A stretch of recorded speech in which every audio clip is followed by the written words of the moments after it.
ఒక కాన్ఫరెన్స్ పెట్టి అన్ని రాష్ట్రాల నుంచి నాటకాలని పగటి వేషాలు ఎన్నో ఇటువంటి కల్చరల్ ఫెస్టివల్ చేసేవాళ్ళం.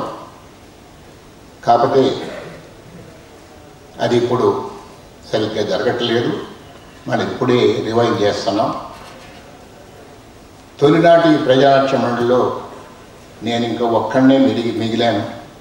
మా వాళ్ళంతా వెళ్ళిపోయారు. అయితే ఇతర నేను 47లో పృథ్వీరాజ్ కపూర్ పఠాన్ నాటకం చూశాను. అలాగే మెడ్రాస్లో ఉన్నప్పుడు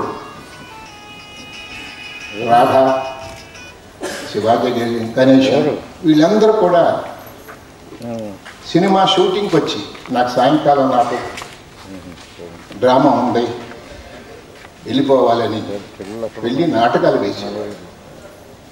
అది ఇప్పటికీ మద్రాసులో జరుగుతూనే ఉంది. అలాగే కర్ణాటకలో కూడా అలాగే జరుగుతూ ఉంది.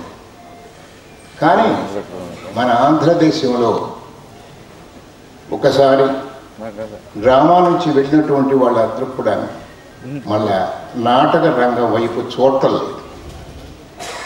ఇది విచారకరమైన విషయం. అందుకనే ఈ నంది నాటకోత్సవాలు అవి చేయటం, కల్చరల్ డిపార్ట్మెంట్ ఇవన్నీ కూడా ఆర్గనైజ్ చేయటం చాలా సంతోషకరమైన విషయం.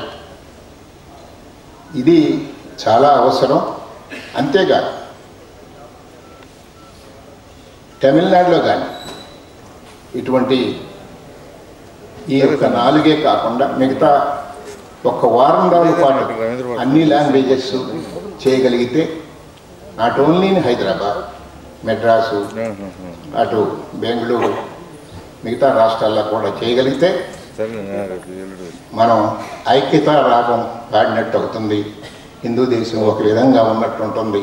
ఇండియా అంతా ఒక్కటేనని ఆ కళ్ళన్నీ కూడా ఒక్కసారి మనం మర్చిపోకుండా ముందుకు తీసుకెళ్లాలని సంతోషిస్తూ